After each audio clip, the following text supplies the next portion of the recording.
Varicose వ్యాధితో బాధపడుతున్నారంట. తక్కువ ఖర్చుతో ట్రీట్మెంట్ కావాలి అనుకుంటే ఎవిస్ హాస్పిటల్ని సంప్రదించండి. నమస్తే రమ్మగారు. నమస్తే జయ. మంచి చందమామ కథ ఒకటి చెప్తారా? మామూలుగా ఎవరైనా ఒకళ్ళు వచ్చి దేవుడో దేవదూతో గంధర్వుడక్షుడు కిన్నరులు కింపురుషులు ఎవరైనా వచ్చి నీకేం కావాలి, బాగా డబ్బులు కావాలా, మనశ్శాంతి కావాలా అంటే ఏం కోరుకుంటాం? మనశ్శాంతి రమ్మగారు, ఖచ్చితంగా. అంటే ఎప్పుడు మనశ్శాంతి కోరుకుంటాం జయ? మన దగ్గర సరిపడా డబ్బులుంటే మనశ్శాంతి కోరుకుంటాం. మనం డబ్బులు కటకట కటకట్లు ఆడిపోతున్నాం. ఖచ్చితంగా డబ్బులేనండి, ఫస్ట్ ప్రయారిటీ దానికి కదా. మన దగ్గర డబ్బో దశకమో ఏదో మన లివింగ్ బాగున్నప్పుడు నెక్స్ట్ స్టెప్కి వెళ్తాం. మనశ్శాంతి కావాలనుకుంటాం. మనకి డబ్బులు లేకపోయినా పర్వాలేదు, మనశ్శాంతి కావాలని ఎప్పుడు అనిపిస్తుంది? డబ్బులు ఉన్నా కనిపించేది అది. అదే నా నెక్స్ట్ స్టెప్ అయితే మనశ్శాంతి. మనశ్శాంతి. దీని మీద ఒక కథ చెప్తాం. ఓకే, ఇంకా నన్ను అడుగుతున్నారు అనుకున్నాను రమ్మగారు. మీరేం కోరుకుంటారు చెప్పండి? నేనైనా మనశ్శాంతి కోరుకుంటాను ఇప్పుడు. అంతే, రైట్. పూర్వం అంట ఒక పల్లెటూరులో ఇద్దరు అన్నదమ్ములు ఉండేవాళ్ళు. తల్లిదండ్రి ఉన్నప్పుడు ఏదో కొంచెం సంపాదించారు. వీళ్ళకి కూరలు పండించుకునేందుకు ఒక చిన్న జాగా, ఓ చిన్న గుడిసె, ఒక 30 ఎకరమో 15 ఎకరమో పొలం, కాస్త ధాన్యం పండేందుకు చెప్పులు కుట్టేవాళ్ళు. వాళ్ళు తల్లిదండ్రి గతించాక మెల్లిగా ఏదో 2 కూరలు పండించుకుంటూ కాస్త ధాన్యం పండించుకుంటూ ఆ చెప్పులు కుట్టుకుంటూ బతికేవాళ్ళు. రూపాయి ఎక్కడి నుంచి వస్తుంది? చెప్పుల మీద వచ్చేది. అయితే ఏమైంది, క్రమంగా వీళ్ళున్న ఊళ్ళోకి ఒక బ్రహ్మాండ నాయకుడు చెప్పులు చకచకా కుట్టేసేవాడు ఒకడు వచ్చాడు. వచ్చి వాడు దుకాణం పెట్టేసరికి జనం అంతా కొత్త చెప్పులు దుకాణం పెడితే అంతా అటే పోతారు. వీళ్ళ దగ్గరికి జనం తగ్గిపోయారు, చాలా పేదగా అయిపోయారు వీళ్ళు. ఆ కాయా కసురు వాటితోటే బతకాలంటే చెయ్యి ఆడట్లేదు. ఎటగో నానా బాధ పడేవాళ్ళు. అట్ట గడిచి వీళ్ళకి శీతాకాలం వచ్చింది. ఊళ్ళో అందరూ మంటలు వేసుకునేవాళ్ళు. భోగి మంటలు అంటే మంటలు వేసుకుని కూర్చుంటారుగా. వీళ్ళకి మంటలకు కూడా చెట్లు లేవు. ఏదైనా ఉండాలిగా 2 ఇవేమైనా పుల్లలో ఏవో. అయితే తమ్ముడు అన్నాడు, అన్నయ్య ఇటు మన ఇంటిపై ఉన్న మైదానంలో చెట్లన్నీ కొట్టేశారు. కాకపోతే చెట్లు కొట్టేస్తే చెట్టు కింద పెద్ద వేరు ఉంటుంది కదా, ఆ వేరు భాగం ఉండిపోయింది, అది ఎండిపోయింది. ఆ వేరు పీక్కొచ్చి అది అంటించుకుందాము, చలికుండా ఉంటుంది ఆ మొద్దు అన్నాడు. పెద్ద చెట్లకి వేళ్ల భాగాలు కూడా ఇంత లావున ఉంటాయి కదా. సరే వీళ్ళిద్దరు ఏం చేశారు, ఆ మైదానం మీదకు పోయి ఆ వేరు ఇట కొసలు తేలి ఉన్నటువంటి వేరు భాగాన్ని బాగా తవ్వి దాన్ని ఈడ్చుకొచ్చారు. నేలంతా డ్రైగా ఉంది చలికి. ఈడ్చుకొచ్చారు. ఈడ్చుకొచ్చి వీళ్ళు పొయ్యిలో కుంపట్లో వేసిన నిప్పు తెచ్చి ఇది వెలిగించారు. వెలిగిస్తే మెల్లిగా అది కాలటం మొదలుపెట్టింది. ఆ వేళ్ల భాగాలు సన్నగా ఉన్న భాగాలు ముందు కాలుతాయి కదా, అన్నీ కాలి మొద్దు అంటుకునేసారు కల్లా. ఏమైంది, దానికి ఒక తొర్ర ఉంది ఆ వేరుకి ఓ పక్కన. ఆ తొర్ర భాగం ఓ పక్కకుండి మెత్తగా ఉన్న భాగాన్ని వెలిగించారు వీళ్ళు. ఆ తొర్రలోంచి ఒక కోయిల బయటకు వచ్చి కుహు కుహు అని అరిచింది.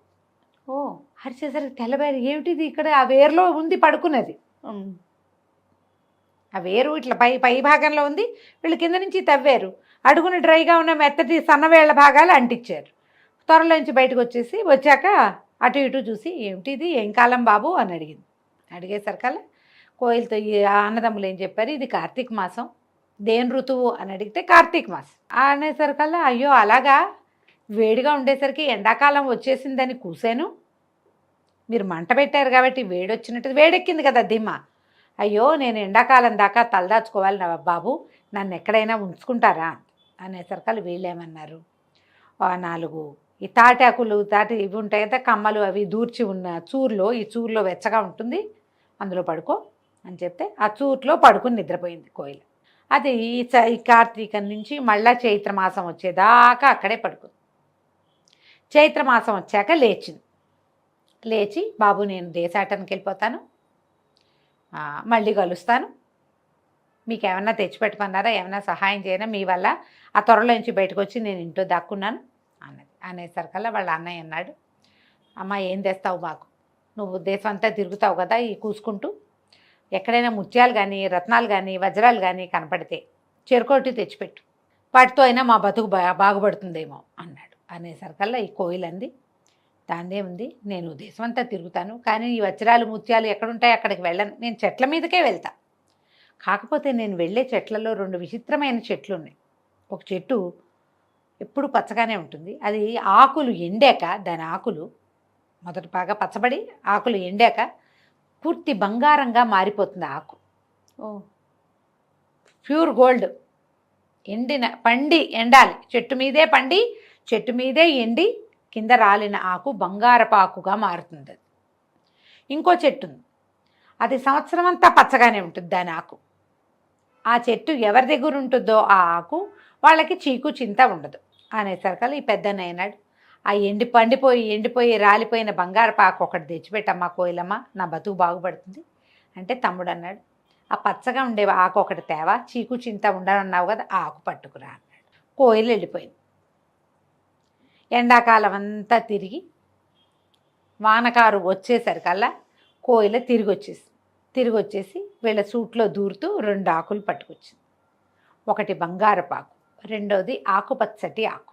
అది ఎన్ని తేగలదు, కోయిల ఎంత ఉంటుంది, అదో ఆకు ఇదో ఆకు ముక్కును కరుచుకుని తెచ్చింది. ఆ బంగారపు ఆకు పెద్దవాడికి ఇచ్చి పచ్చటాకు తమ్ముడికి ఇచ్చింది. ఎంత సంతోషించారో ఇద్దరు. అన్నయ్య అనుకున్నాడు, ఆకును చూసుకుని, ఈ పిచ్చి వెధవా, ఇన్నాళ్ళు నాకు పట్టిన శని వదిలింది, అసలు నాకు పట్టిన శని వీడే. బంగారపు ఆకు వదిలిపెట్టి పిచ్చాకులు తెప్పించుకుంటాడా ఎవడైనా, ఇక వీడితో కలిసి ఉండకూడదు అనిపించేసింది. బంగారం చూసేసరికి, సంపద వచ్చేసరికి తన పక్కనున్న పేదవాడు దౌర్భాగ్యుడుగా కనపడతాడు మనుషులకి. వాడు సొంత తమ్ముడైనా సరే వాడితో ఉంటే మనకి దౌర్భాగ్యం అంటుతుంది, వాడిని వదిలించేసుకోవాలనిపిస్తుంది. లోకంలో అందరినీ ఇలాంటి వాళ్ళనే చూస్తున్నాం. తమ్ముడిని పైకి తీసుకొద్దాం, ఈ బంగారపాకు తమ్ముడికి ఇద్దాం అనిపిస్తుందా ఏ అన్నకైనా. అతను విడిగా వెళ్ళిపోయాడు. ఆ బంగారపాకు వచ్చిన వేళ విశేషం వీడి దగ్గర చేరిందని తెలియంగానే అతను ఎప్పటి నుంచో ఒక అవతలింటి అమ్మాయిని ఇష్టపడుతున్నాడు. ఆ పిల్ల పెళ్ళికి ఒప్పుకోవాలి, వీళ్ళ దగ్గర లేవని. ఆ అమ్మాయి కాస్త నేను పెళ్లి చేసుకుంటాను. చెప్పుల షాప్ ఒకటి పెట్టాడు చూడు, వాడు వీడికి పార్ట్నర్షిప్ ఇచ్చాడు, వీడి దగ్గర బంగారం చేరింది కాబట్టి. అన్నయ్య కూడా వెళ్ళిపోయేసరికల్లా ఈ తమ్ముడి పని ఇంకా అధ్వాన్నం అయిపోయింది. ఇంకా అధ్వాన్నం. వాడు మైదానం మీద దుంపలు తవ్వుకుంటూ పువ్వులు అవి కోసుకుని తింటూ అలాగే ఉండేవాడు. కానీ హాయిగా ఉండేవాడు, చీకు చింత లేదు. తనకేమీ లేవు, అన్నయ్య వెళ్ళిపోయాడన్న బెంగ కూడా లేదు వాడికి, ఏ బెంగ లేదు. ప్రాణం హాయిగా ఉండేది. ఆ మైదానంలో పడి తిరుగుతూ ఆకలేసినప్పుడు ఏ కాయో ఏ కసరో కోసుకుని తింటూ ఆ తిన్నదానికి సంతోషిస్తూ నదీ తీరంలో తిరుగుతూ ఉండేవాడు. అయితే ఏమైందట, ఆ కాలంలో అక్కడున్న ఒక జాగీర్దార్ గారు, ఆయనకి ఏదో సమస్య వచ్చింది. ఆ జాగీర్లో కొంతమంది తిరుగుబాటు చేశారు. వాళ్ళ తమ్ముడు ఆస్తి పంచుకుపోయాడు. ఆయన ఎప్పుడు దుమదుమలాడుతూ రొసరొసలాడుతూ చేతికంతిని విసిరి కొడుతూ ఎవరైనా ఏదైనా అడిగితే వాళ్ళ మొహం పగల కొడుతూ ఎంత దుమదుమలాడుతూ ఉండేవాడు.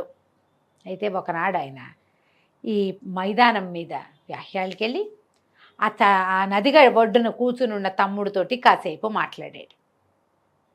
ఆ తమ్ముడు ఈయన కులాసగా కబుర్లు చెప్పుకున్నారు. ఇంటికి వచ్చిన జాగీర్దార్ గారు వస్తున్న దారిలో సైనికులందరినీ నవ్వుతూ మాట్లాడిచ్చాడు, అందరినీ పలకరించాడు, కడుపు నిండా అన్నం తిన్నాడు. ఒక్క మాట మాట్లాడలా, ఎవరిని ఏమనలా. ఇదేంటి ఈయన ఇలా దేవుళ్ళ అయిపోయాడు? ఆశ్చర్యపోయారు. ఏమిటి అని ప్రశ్నించారు. ఆ కష్టాలు అందరికీ ఉంటాయి, ఏం చేస్తాము, అవే పోతాయి, మన పని మనం చేసుకుంటే బాగుంటుంది, ఎందుకు వచ్చింది ఈ తగాదాలు ఇవన్నీను అనేసరికి ఆశ్చర్యపోయారు. ఎలా ఈయనలో ఈ మార్పు వచ్చింది? అప్పుడు వాళ్ళల్లో ఒకళ్ళిద్దరు ఏం చెప్పారంటే, ఏ రోజు సాయంత్రం ఇక్కడ అందరినీ అరిచి చేతిలో వస్తువులన్నీ విసిరుకొట్టి కత్తిపుచ్చుకుని గుర్రం ఎక్కి వెళ్ళిపోయిన జాగీర్దార్ గారు సాయంకాలం వచ్చేటప్పుడు ఈ అన్నదమ్ముల్లో చెప్పులు కుట్టే వాళ్ళల్లో ఉన్న రెండో వాడితోటి చాలాసేపు నది ఒడ్డును కూర్చొని మాట్లాడాడు. వాడి దగ్గర నుంచి తిరిగి వచ్చాక ఈయన ఇలా దేవుళ్ళ అయిపోయాడు. అందరూ ఆశ్చర్యపోయారు. ఇక అక్కడి నుంచి చూడు మొదలుపెట్టి అధికారులు వాళ్ళు వీళ్ళు అందరూ వచ్చి ఈ చిన్నవాడితో మాట్లాడేవారు. మాట్లాడంగానే వాళ్ళకు సంతోషం వచ్చేది, హాయిగా ఉండేది. ప్రతి వాళ్ళు వచ్చిన వాళ్ళు ఏదో ఒకటి పట్టుకొచ్చి ఇచ్చేవాళ్ళు. జాగీర్దార్ గారు ఎప్పటికప్పుడు వచ్చి కాసేపు కబుర్లు చెప్పేవాడు. ఓ ఉత్తరీయం తెచ్చేవాడు, ఓ చొక్కా తెచ్చేవాడు, ఓ ఏవి తెచ్చేవాడు, భోజనాలు తెప్పించేవాడు. మెల్లిగా చిన్నవాడి పని బాగుపడింది. అతనికి ఎవరో ఒకళ్ళది ఏదో ఒక రాజోద్యోగిలాగా ఉండేవాడు. అతను అన్నీ వచ్చేస్తాయి, ఏ అధికారం వస్తే ఆ అధికారానికి సంబంధించిన వస్తువులన్నీ ఇతని దగ్గరకు వచ్చేసేవి. హాయిగా కులాసాగా ధ్యామని ఉండేవాడు. మామూలుగా లేదు వాడి పని. అతను వేసుకునే బట్టలు, వేసుకునే చెప్పులు, ఏ డిపార్ట్మెంట్ వాళ్ళు వస్తే ఆ వస్తువులు ఇచ్చేసి, అతను కూడా ఒక రాజోద్యోగులాగా కనపడేవాళ్ళు. వీళ్ళంతా చాలా స్థిమితంగా హాయిగా ఉన్నారు. క్రమంగా ఈ జాగీర్దార్ గారి బావమరిది రాజుగారి దగ్గర వజీర్గా ఉన్నాడు. ఆయనకి తెలిసింది రాజుగారికి సుల్తాన్ గారు చాలా పెద్ద సమస్యలో ఉన్నాడు. పెద్ద రాజుగారు అసలు మామూలుగా తిరుగుబాటు జరుగుతోంది వాళ్ళ దగ్గర. ఇప్పుడు కొట్టుకు చచ్చిపోతున్నారు, నిరంతరము కొట్లాటలే. సభ తీర్చారంటే సగం మంది కత్తులు కటార్లు పుచ్చుకునేవాళ్ళు. ఏం చేయాలో తెలియదు. సరే, ఆయన ఏమనుకున్నాడు, ఈ చెప్పులు కుట్టే అతన్ని పిలవాలనుకున్నాడు. కబురు చేశాడు, ఈ అబ్బాయి ఇచ్చాడు. ఈ లోపల 4 సంవత్సరాలు గడిచింది. కోయిల 4 సార్లు ఆకులు తెచ్చిపెట్టింది ఇతనికి. బంగారపాకులు అన్నయ్యకి వెళ్తున్నాయి, అన్నయ్య సంపద పెరిగింది.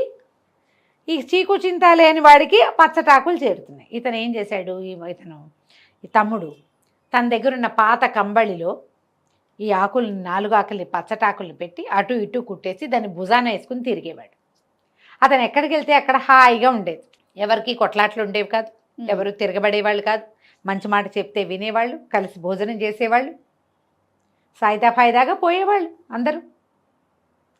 అక్కడి నుంచి రాజోద్యోగి ఇతను రాజుగారి దగ్గరికి చేరాడు. ఇతను ఆస్థానంలోకి వెళ్ళంగానే అంతా గొడవ సద్దుమణిపోయేది. ఒక్కొక్కళ్ళు అడిగేవాళ్ళు, ఇంత మంచి బట్టలు వేసుకున్నారు, చక్కటి చెప్పులు, మంచి నగలు, ఆ కంబళి ఏమిటండి అంటే, ఉన్నియండి, ఈ కంబళి నా పాత జీవితాన్ని నాకు గుర్తు చేస్తుంది, నేను ఎక్కడి నుంచి వచ్చానో నాకు జ్ఞాపకం చేస్తుంది, ఈ కంబళి నా భుజం మీద ఉండటమే మంచిది అలాగని చెప్పేవాడు. రాజుగారి దగ్గర బ్రహ్మాండమైన ఇల్లు ఇచ్చారు ఇతనికి. పూర్తిగా చిన్న రాజుగారిలాగా నడుస్తోంది తమ్ముడి కథ. ఒకనాడు ఏమైందట, ఈ తమ్ముడికి ఇంత ప్రభ వచ్చేసిందని అన్నయ్యకి తెలిసింది.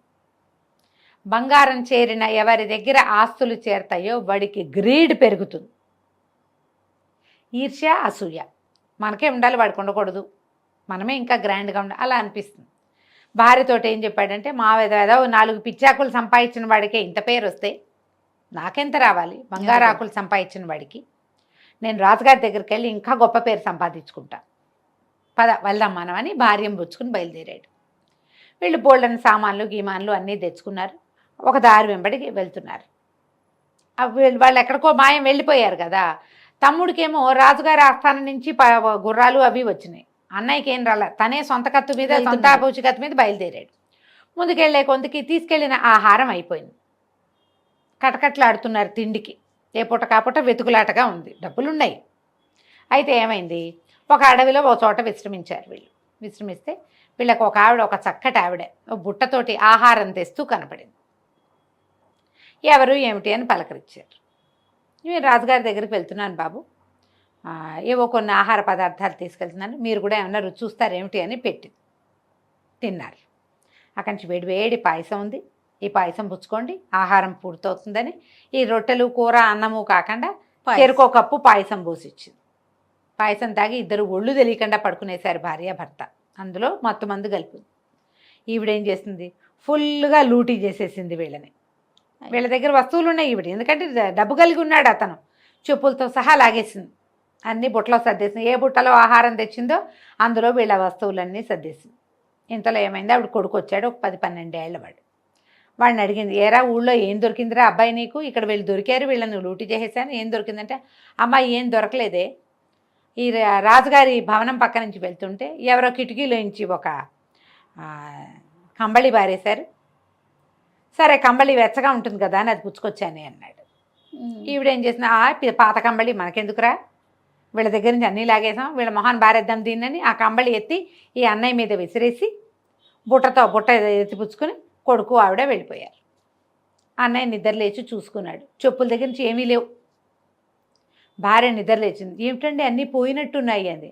ఆ పోతే పోయినాయి లేవే, పోతే పోయినాయి, అసలు ఇంత దూరం ఎందుకు వచ్చాం మనం, పెద్ద డబ్బు కోసమా, పేరు కోసమా, లేకపోతే ఏమైంది, చూడు అడవి ఎంత బాగుందో, పచ్చగా చక్కగా చిన్న కుటీరం వేసుకుని హాయిగా ఉందాం ఇక్కడే, మన ఊరు వెళ్ళొద్దు, రాజుగారి ఊరు వెళ్ళదు, మనకెందుకు అవన్నీ, మన ఊరిలో కూడా ఏముంది సుఖం, ఎప్పుడు పని, ఇక్కడైతే హాయిగా ఉండొచ్చు, కట్టెలు కొట్టి తెస్తా, చక్కగా వంట ఉండదు, కానీ ఏగో పళ్ళున్నాయి, కాయలున్నాయి, ఒక గుప్పెడు ఒక చారెడు నేల దున్ని ధాన్యం పడేసుకున్నామంటే బోళ్ళంత పంట, హాయిగా ఉందామన్నారు. ఎక్కడి నుంచి వచ్చింది కంబళి, అక్కడి నుంచి తమ్ముడు. అయితే ఏమైంది, తమ్ముడి దగ్గర రాజుగారు పొద్దున్నే ఆయన నిద్ర లేచి ఈయన్ని పిలుచుకురమ్మన్నారు. పిలుచుకురమ్మనేసరికల్లా తమ్ముడు అప్పుడే నిద్ర లేచాడు. చూసుకుంటే నా కంబళి ఏదంటే లేదు, కంబళి పోయింది అని తెలియగానే ఈయనకి భయం ఏట మొదలుపెట్టింది. ఏం జరుగుతుంది తమ్ముడికి ఎందుకు పిలిచారు నన్ను ఏం చేయబోతారో అని భయం. అప్పటిదాకా ఏ భయమూ తెలియకుండా ఉన్నాడు. వెతుక్కుంటున్నాడు కంబళి కోసం, ఎంత వెతికినా దొరకల. ఒక కుర్రాడిని పనిలో పెట్టుకున్నాడు. వాడు ఈ పాత కంబళి ఎందుకని కిటికీల నుంచి కిందకి విసిరేసాడు. ఓహో, ఆ కంబళి ఆ కుర్రాడి దొరికింది, అది వెళ్ళిపోయింది అవతలకి. భయపడుతూ రాజుగారి దగ్గరికి వెళ్ళాడు. ఎప్పుడైతే ఇతను మీద కంబళి లేకుండా ఎదురుపడ్డాడో రాజుకు చిరకు, ఏమిటి వీడి మొహం, చెప్పులు కుట్టేవాడు వీడిని నేనెందుకు పిలిచాను, వీడిని ఇక్కడెందుకు పెట్టుకున్నాం మనం, సభలో వాళ్ళందరిని అడిగాడు. మనం ఈ చెప్పులు కుట్టేవాడిని ఎందుకు పిలిచాం అంటే, ఏమోనండి మీరు ఎందుకు పిలిచారో మాకు తెలీదు అని వాళ్ళు కొట్టుకోవడం మొదలుపెట్టారు. వాదించుకుంటున్నారు. సభ అంతా రణరంగం అయిపోయింది. ఆ చెప్పులు కుట్టేవాడిని బయటికి తోసేయండి అన్నాడు రాజు. బయటికి తోసేశారు. బయటకు వచ్చేసాడు. వచ్చాక అనిపించింది, ఎందుకు నేను ఇక్కడికి వచ్చాను, పాత గుడిసెకి వెళ్ళిపోతే స్థిమితంగా ఉంటుంది. అదే మన ఆస్తి ఏది, మనం ఓన్ ప్లేస్కి వెళ్ళిపోతాం. సమస్యల్లో ఉన్నప్పుడు ఏం చేస్తారు, ప్రతి వాళ్ళు సొంత ప్రాంతానికి వెళ్ళిపోతారు, అంతేగా. సరే తన వైపుకి నడవటం మొదలుపెట్టాడు. అడవి దాటి ముందుకెళ్ళాడు. అడవి లోపలికి వెళ్ళేసరికల్లా ఓ చిన్న గుడిసె కనపడింది. అన్నయ్య అందులో నిద్రపోతున్నాడు. వదిన వంటకేస్తుంది. గుడిసె లోపలికి వెళ్ళాడు. ఆవిడ రావయ్య మరిది భోజనం చేస్తావా అంది. అంతకుముందు ఎప్పుడూ లేదు. అదే కదా. ఆ కంబళి చూసేసరికల్లా వీడికి స్థిమిత వచ్చేసింది. కూర్చున్నాడు. అన్నయ్య నిద్ర లేచాడు. ఏరా తమ్ముడు, రాజుగారి దగ్గర నుంచి వచ్చావా, నువ్వు కూడా ఇక్కడే ఉంది కానీ మనం కలిసి ఇక్కడే ఉందాం అన్నాడు. అనగానే వీడికి నవ్వొచ్చింది. ఇక్కడ ఎందుకన్నయ్య, మన ఊరు వెళ్ళిపోదాం, ఇక్కడొద్దు, ఈ కంబళి పుచ్చుకొని వెళ్ళిపోదాము, మన ఊరు వెళ్ళి మన చారెడు పొలం పండించుకుందాం, మన దోసెడ్ జాగాలో కూరలు పండించుకుందాం, మన గుడిసెలో మనం ఉందాం, ఏమొచ్చినా అక్కడికే వస్తాయి ఇంకా అని కంబళి భుజాన్ని వేసుకుని అన్నయ్య వదిన చెరో పక్కన నడుస్తుండగా తమ పాత ప్లేస్కి వెళ్ళిపోయారు. వాళ్ళు హాయిగా ఉన్నారు ఎప్పటికీ. వాళ్ళకి ఇంకెప్పుడు కోయిలు వచ్చి వాళ్ళకి ఏమి ఇవ్వల. కానీ ఆ పాత 4 ఆకులు ఆ కంబళిలో దాక్కుని వాళ్ళ ఇంట్లోనే ఉన్నాయి. అలానే ఉన్నాయి. వాళ్ళు ఎప్పుడూ చీకు చింత లేకనే ఉన్నారు. మళ్ళీ బంగారం చేరింది అనుకో, మళ్ళీ గ్రీడ్ వస్తుంది, అంతే, మళ్ళీ ఓర్వలేనితనం వస్తుంది. బంగారం లేదు, ఎప్పటికీ వాడని పచ్చాకులు వీళ్ళ దగ్గరే ఉన్నాయి. వాళ్ళు స్థిమితంగానే ఉన్నారు. రాజుగారు ఎప్పట్లాగానే కొట్టుకుంటూ ఉన్నారు. జాగీర్దార్ గారు ఎప్పట్లాగానే ఉన్నాడు. ఆ ఊరు వాళ్ళే వచ్చి వీళ్ళని చూసి వెళ్తూ ఉండేవాళ్ళు, అంతే. కథ కంచికి మనం ఇంటికి. చాలా బాగుంది రమ్మగారు. చీకు చింత లేకుండా ఉండటమే నిజమైన వరం. అంతే. డబ్బులు లేవు, డబ్బో బంగారం వస్తే చీకు చింత ఆటోమేటిక్గా వస్తుంది. అవి ఉన్నా వాటిని ఊరికే ఉపయోగపడే వస్తువులుగానే ఉంచుకోవాలి తప్ప మనం పెరిగిపోకూడదు. ఆలోచనలో ఉండాలి. అది సరిగ్గా. ఎంత బాగుంది చూడు కదా. చాలా బాగుందండి. నమస్తే రమ్మగారు. నమస్తే చేయ.